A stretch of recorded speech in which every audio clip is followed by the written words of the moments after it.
É uma apresentação relativamente breve, que vai começar com a Maria Paula, e sobre essa ideia ela tem menos de 10 dias. E eu já aproveito para agradecer ao professor Rui e ao professor Jorge por, quando ter ouvido a ideia, há 10, 12 dias atrás, ter dado todo o apoio e suporte para que ela pudesse estar sendo levada adiante. A gente está aqui hoje já conversando com ela, lançando para toda a comunidade.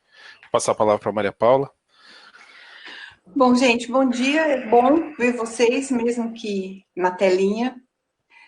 Agradeço ao Rui e ao Jorge também por ter acolhido a ideia. Vou contar um pouco como que essa ideia nasceu. Essa imagem para o nosso pacto aí, que tem a águia, as nossas cores, né, que dão identidade para a FMRP, foi construído por um estudante da CB, o Luan. Eu agradeço aqui a ele também, e agradeço aos estudantes por toda a colaboração também na elaboração, nas discussões que a gente acabou tendo em paralelo.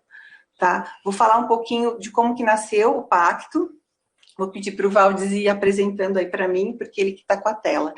Bom, a gente tem, então, esses 4 centros, né, e eles refletem uma decisão de gestão, uma decisão institucional da FMRP há muito tempo, especialmente nos últimos 4 anos e continuando, de cuidar do ensino, cuidar dos estudantes, cuidar dos professores e cuidar das relações. O primeiro centro, mais antigo, 30 anos, esse ano é o CAEP, né? Mas a partir de 2015 começaram discussões que resultaram no início e em alguns momentos de 2016 na criação, né, do CAEG, da Comissão de Direitos Humanos e do CDDE.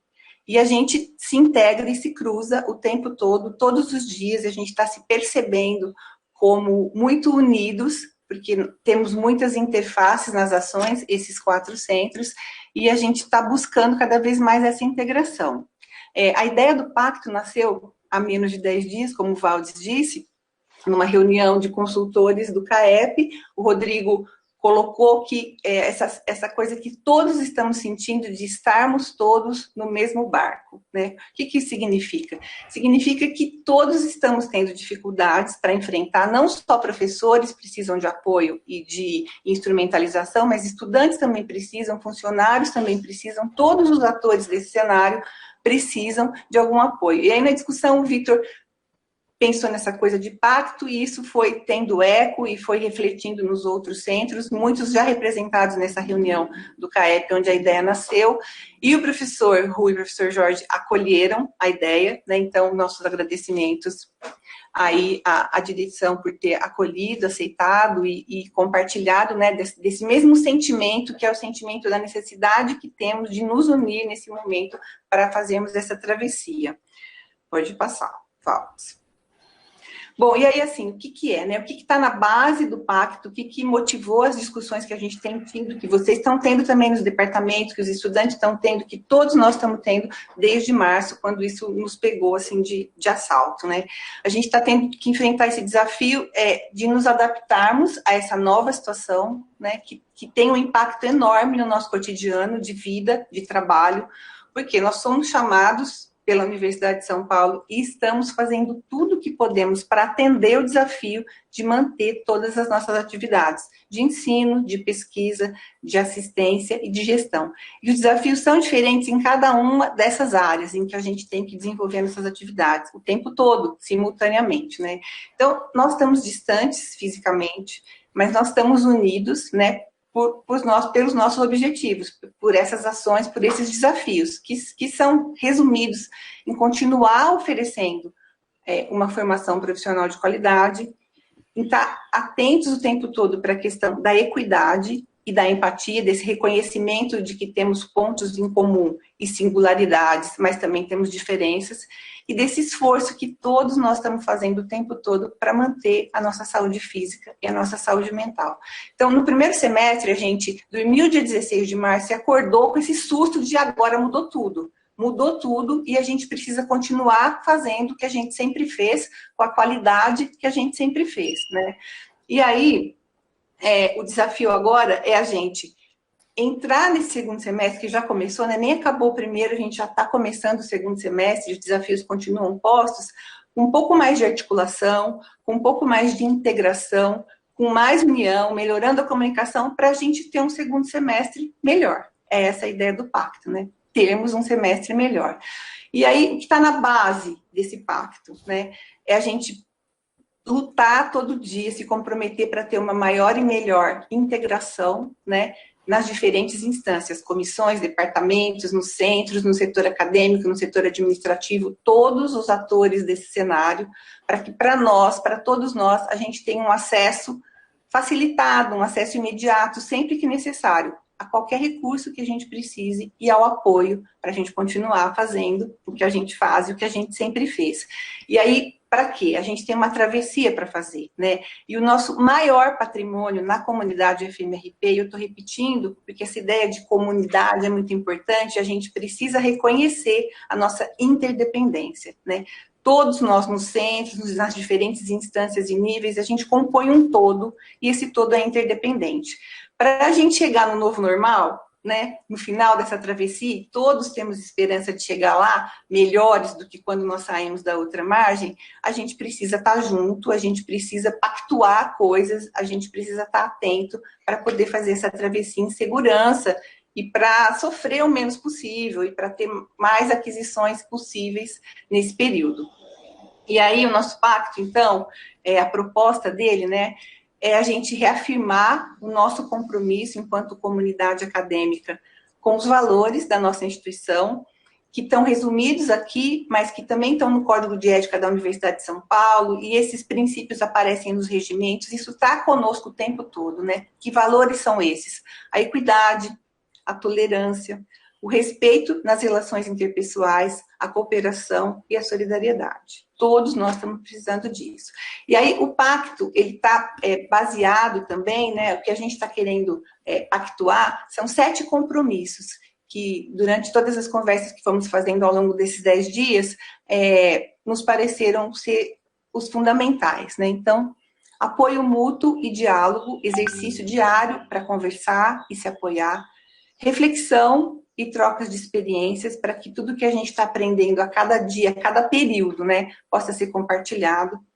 A gente esteja comprometido com as melhores práticas de ensino, avaliação e gestão acadêmica e gestão administrativa, sempre dispostos a buscar e oferecer ajuda. Nós precisamos e nós somos interdependentes e a nossa complementaridade vai resultar em coisas muito positivas para todos, né? Oportunidades para adquirir as competências que a gente precisa para enfrentar o cotidiano que está sendo posto para nós, e estimular sempre, estarmos sempre, né, todos dispostos e mutuamente estimulando o desenvolvimento pessoal e profissional de todos os atores desse cenário, professores, técnicos administrativos e estudantes. E aí a gente tem um guarda-chuva de ações que a gente já identificou e que o Valdes vai lembrar e contar para a gente aí como está acontecendo. Bom, a gente vai listar algumas coisas que aconteceram a partir de março e que a gente pretende ampliar com esse pacto e com o apoio de todos, né? Tentando dar um olhar para cada uma desses grupos, desses atores, das pessoas que realmente importam para isso tudo. Então, em relação aos estudantes, já no início, quando a gente detectou que tudo seria remoto, nós cuidamos da parte da acessibilidade sempre que possível, dentro do possível, e ainda a gente tem trabalhado com isso, principalmente comissão de graduação com apoio da Pró-Reitoria de Graduação, para disponibilizar notebooks, acesso à internet. O CAEP tentou manter integralmente, mas manteve parcialmente, em alguns grupos funcionou, aquela mentoria para os calouros. Os calouros chegaram na faculdade e ainda não vivenciaram o estar na FMRP, né, de todos os cursos. E essas mentorias, elas aconteceram, são do curso de medicina, elas têm acontecido, agora no dia 17, né, que é nessa semana, vai ter uma apresentação do trabalho que foi feito essas mentorias pelos alunos e seus mentores, e tem sido feito um trabalho pelo CAEP para que todos os grupos tenham esse apoio no segundo semestre. Todos os cursos, né, Valdes? Não só medicina, cursos. Todos os cursos. Isso, obrigado. Aconselhamento psicológico e psicopedagógico, né? que antes era feito presencialmente já está sendo feito remotamente pelo CAEP. Oficinas, né, dos estilos de aprendizagem, que sempre o foco foi nos estudantes, continua sendo, e agora com apoio para essa parte da ansiedade, das incertezas que tem acontecido, e organização dos estudos na parte remota. Foram criados agora, há menos de um mês, grupos de discussão online para fazer um suporte, acolhimento na parte mais de saúde mental e ajudar os estudantes a desenvolverem ou a utilizarem recursos durante a pandemia. Isso foi detectado pelo grupo do CAEP em inquéritos que foram feitos junto aos estudantes. A gente pretende ampliar isso no segundo semestre. Vão ser oferecidas palestras e lives, né? Coisas mais, assim, para um grande número de pessoas, com temas gerais sobre educação, saúde e cidadania. Isso tudo são as ações que já existiam no presencial, foram transformadas em à distância e elas serão ampliadas agora no segundo semestre. As COCs e a CG fizeram um inquérito junto aos estudantes no meio do semestre, aí nesse primeiro semestre, para identificar as dificuldades que eles estavam vivenciando e foram agendadas reuniões com todos os cursos, todos os anos. Foram várias reuniões, mais de uma dezena de reuniões, em que tivemos presentes representantes da COC e da CG, e essas reuniões serão mantidas no segundo semestre, fortalecendo a comunicação. Na semana que vem, na terça tarde, essa é uma iniciativa nova, a CDH e o CAEP perceberam, junto aos representantes discentes, né, e os membros do centro acadêmico, a necessidade de uma interlocução com os professores para identificar as demandas e poder dar mais agilidade na tentativa de equacioná-las e solucioná-las. Então vai ter uma reunião com representantes desses 4 centros, os RDs e os membros do centro acadêmico. E ela é a primeira de uma série de reuniões. E, na medida do possível, isso vai ser ampliado a depender das demandas que a gente tiver, envolvendo outras instâncias da faculdade. O CAEG, nesse início de ano, analisou o desempenho das disciplinas e deu uma devolutiva aos professores, isso ficou público às COCs, aos representantes de docentes, de discentes, de como que está o nosso ensino. Foi um esforço enorme do CAEG para avaliar as disciplinas do segundo semestre de 2019, e muitas pessoas, ontem nós fizemos uma CG temática sobre isso, e várias pessoas agradeceram, porque foi uma oportunidade de dar um olhar externo à sua disciplina. E os estudantes que sempre nos diziam que a gente faz avaliação, mas nunca tem consequência, dessa vez tem um relatório, esse relatório foi refletido pelo coordenador da disciplina, pela COC, e teve uma CG temática. Isso é cuidar do ensino, cuidar dos processos que a gente tem aqui. Isso vai ser mantido no segundo semestre, a partir de agora para sempre, porque é uma das ações do CAEG. Também foram criados grupos de trabalhos para qualificar a avaliação do estudante. E agora também discutir e ver como é que faz a avaliação online, que é um dos grandes gargalos que a gente está vivendo, né? Inclusive com um projeto que foi recentemente selecionado com recursos internacionais para o CAEG desenvolver uma proposta de melhoria da avaliação na nossa faculdade. Então, isso focando nos estudantes. Em relação aos docentes, a gente ficou tudo atordoado logo no começo da pandemia, todos, eu me incluo nisso, nós não conseguimos nem pensar em nada em relação a apoio ao docente, fizemos algumas coisas mais de orientação, mas nada muito efetivo. Fizemos um inquérito com os docentes, 167 responderam, dos vários cursos que a gente tem, perguntando se eles precisavam de apoio para essa educação remota, essa educação que é à distância, mas não foi planejada, ela é meio emergencial. E isso foi em junho, 90% diz que sim, que toparia fazer algum tipo de treinamento, algum tipo de curso. 9,6% falou que não sei, quase ninguém disse não. Isso fez com que a gente entendesse que precisávamos tomar uma medida. Como tinha passado susto, né, nós perguntamos o que eles acharam, vários disseram, nós nos sentimos abandonados. Isso pegou muito fundo. Porque essa é uma sensação muito ruim. E às vezes eu também me senti, falei assim, nossa, estou solto nessa bagunça aqui, não sei direito nem para onde eu vou. E aí, com o passar do susto, como o professor Rui comentou lá na frente, a gente está conseguindo se perceber no meio desse novo cenário, a gente falou, vamos planejar alguma coisa do ponto de vista de apoio ao docente. E perguntamos quando eles topariam fazer. Mais da metade falou, olha, já nas férias e no segundo semestre, que é esse azulzinho aqui. Alguns preferiam fazer só no segundo semestre, e 1/3 falou, olha, no período de férias e no segundo semestre, que a gente imagina que vai acabar em março de 2021, né, pelo andar da carruagem. Então, assim, as pessoas precisam de apoio, e é isso que foi feito. Nessa semana começou um curso para 30 professores, que a gente pensou uma estratégia que apoiaria professores que não têm muita familiaridade com e-disciplinas, ele se reconhece o iniciante, a gente vai oferecer no modo apoio individualizado, com a ajuda de tutores. Criamos um curso para 60 pessoas, das 8 às 9 hoje a gente estava no segundo encontro desse curso, com 60 colegas nossos, vai ter 4 semanas, 16 encontros, com várias discussões para aprender a usar a ferramenta e disciplinas, usando princípios e boas práticas de ensino, aprendizagem e avaliação. Isso está em andamento, e quem não pudesse, não é um iniciante, ele tem algum conhecimento, mas não conseguiu a vaga ou não tem disponibilidade para fazer. A gente criou o mesmo curso intermediário no formato estudo dirigido, com vídeos gravados pelo professor Fábio Carmona, que tem bastante experiência com o ambiente, e com tutoriais, explicações e tutores que estão nos ajudando, né? Pessoas que têm experiência com disciplinas, o pessoal da pediatria, o secretário da clínica médica, a secretária do CDDE, né? A Lúcia, o Luiz Cláudio, o Júnior, o Helder, o Felipe Pellison, que é lá da STI. Essas pessoas são tutores para apoiar os docentes. Então, assim, estão disponíveis para agendar um horário para quem quiser fazer o estudo dirigido. Estamos planejando um módulo avançado para fazer coisas sofisticadas no formato de educação à distância. Isso ainda está no plano, mas vai ser feito até o final do ano. O CAEP está fortalecendo as discussões sobre o plano de ensino e aprendizagem, porque a estrutura é a espinha dorsal de tudo que a gente faz do ponto de vista de educação.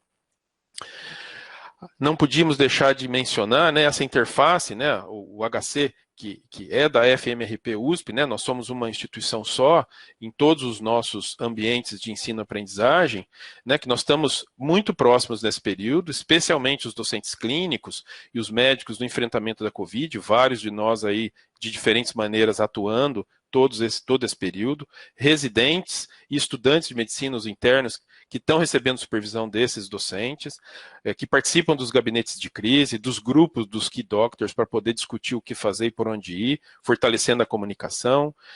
E esse compromisso que já foi mencionado pelo professor Rui, né, do HC com a sociedade, né, da região de Ribeirão Preto, leitos, atendimento, enfermaria, um ambulatório que foi criado para quem melhorou do Covid, mas ainda pode ter risco de complicação. Tudo isso foi feito na esteira, nesse movimento, um apoiando o outro.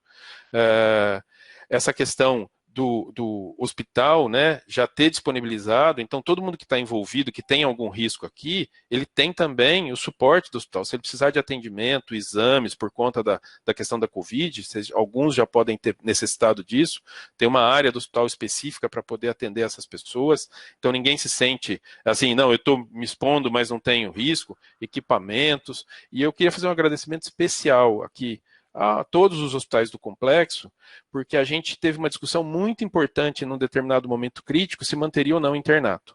Associação Brasileira de Educação Médica mandando parar, Conselho Estadual de Educação sem saber direito o que fazer, como a USP determinou que a gente decidiria, e a gente tentaria manter as nossas atividades, nós optamos por manter o internato. Tem sido desafiador, mas isso é muito importante. Todos os cursos de medicina do Brasil, praticamente todos, não sabem o que fazer, porque todos pararam. Eles não sabem como caminhar. E o que a gente percebeu é que os estudantes têm participado ativamente e ajudado ativamente no cuidado dos pacientes, porque eles, sob supervisão, atendem, discutem casos, ajudam a fazer o trabalho que o hospital precisa ser feito todos os dias. Ontem uma aluna atendeu no ambulatório de retorno de Covid, uma aluna do 6º ano, e ela me agradeceu por ter tido essa oportunidade. Uma senhora de 93 anos, que estava bem, que estava feliz, que estava alegre, ela falou, uma gracinha, nossa, que bom poder ver isso. Essa é uma experiência única para alguém viver. E nem todos tiveram essa oportunidade porque não deu, mas alguns puderam. E só foi possível porque a gente teve o apoio dos hospitais, do HC em especial, para poder manter essas atividades, permitindo que a colação vá acontecendo dentro de um prazo, fora a experiência que esses meninos tiveram. Então isso faz muita diferença. E isso é só porque a gente tem conversado e tem se apoiado. A parte da aquisição de EPIs, teve uma discussão recente, então a faculdade também adquirindo equipamentos de proteção individual, os alunos estão trabalhando, mas eles têm o consumo do material e a faculdade vai estar contribuindo para os hospitais para esse material. O inquérito sorológico que a gente fez recentemente, que foi aberto para todos do hospital, para funcionários da faculdade, a gente pode até dizer, mas aquele teste não foi tão bom, isso do ponto de vista técnico como infectologista, mas é inegável que quando a gente teve essa oportunidade, ela foi disponibilizada para todos. Isso a gente tem que reconhecer e agradecer. O teste pode não ter tido o desempenho que a gente gostaria, mas ter a oportunidade de fazer isso, porque deu uma trabalheira danada para viabilizar aquilo, isso é sinal de cuidado e de atenção. Para assim, finalizar, ontem eu conversei com as chefes, né, de cada uma das assessorias técnicas, pedindo também que pudessem levantar aspectos, pontos, né, da nossa faculdade, que faz tudo acontecer do ponto de vista administrativo, que são fundamentais para que a gente esteja continuando, né, tudo que nós temos para fazer. E identificar necessidades e demandas, porque se for possível, eu tenho certeza que a administração, a diretoria vai tentar viabilizar meios para apoiar essas pessoas também, que são tão importantes quanto todas as outras. E eu ouvi mais de uma vez o quanto a STI da nossa faculdade, né, que tem tido um papel fundamental, um agradecimento, falou, olha, se não fosse a STI ter dado apoio, a gente não teria conseguido manter tudo. É reconhecer o outro, reconhecer que o outro faz a diferença para que eu possa fazer o que eu preciso fazer. E é isso que nós estamos pedindo para que continue existindo. E a ideia, assim, eu gosto muito dessa frase, né, que se a gente quer ir rápido, a gente vai sozinho, mas se a gente quer ir mais longe, a gente precisa ir juntos, que eu acho que é a essência disso que nós estamos falando. E aí a imagem da nossa campanha e a ideia do guarda-chuva, que é assim, para a gente, de alguma forma, se ajudar e se proteger juntos nessa caminhada, que é longa, não está nem perto de chegar no fim. Era isso. Muito obrigado. Obrigado, Valdes, Maria Paula. Eu quero, mais uma vez, agradecer o grande empenho de vocês, e eles se somam ao empenho de todos os outros. Então, dizer a todos, então, que, por favor, em meu nome e no do Jorge, repliquem essas mensagens, mostrem que a FMRP está em plena atividade. Nós despachamos aqui com as nossas assistentes 2, 3 vezes ao dia, ao longo do dia, da noite, nada está parado nesse sentido. E, mais uma vez, o especial agradecimento aí, 2 docentes nossos que estão certamente passando por uma atividade bastante angustiante, também os professores Maciel e Pazin, diante desse, além dos nossos docentes, que são os diretores dos hospitais secundários da nossa rede. Então, nós temos essa situação dupla, né, de manter o nosso papel como formadores de opinião, universidade, e, ao mesmo tempo, dar um tremendo de um serviço essencial à sociedade de atendimento médico. Então, eu e o Jorge queremos dizer que nós assumimos uma situação bastante adversa, e isso não nos assusta, baseado no grande potencial que nós temos com uma equipe como essa de todos nós. Por favor, repliquem tudo isso. Eu agradeço aí a disponibilidade de vocês, e nos encontramos agora em seguida num outro link, as mudanças, com os chefes dos departamentos clínicos a seguir, tá? Muito obrigado a todos, a toda a nossa comunidade, e certamente nós vamos ter uma reunião desse tipo em algum momento no futuro, presencial, para que a gente possa rever todas as nossas atividades nesse papel todo. Obrigado, gente.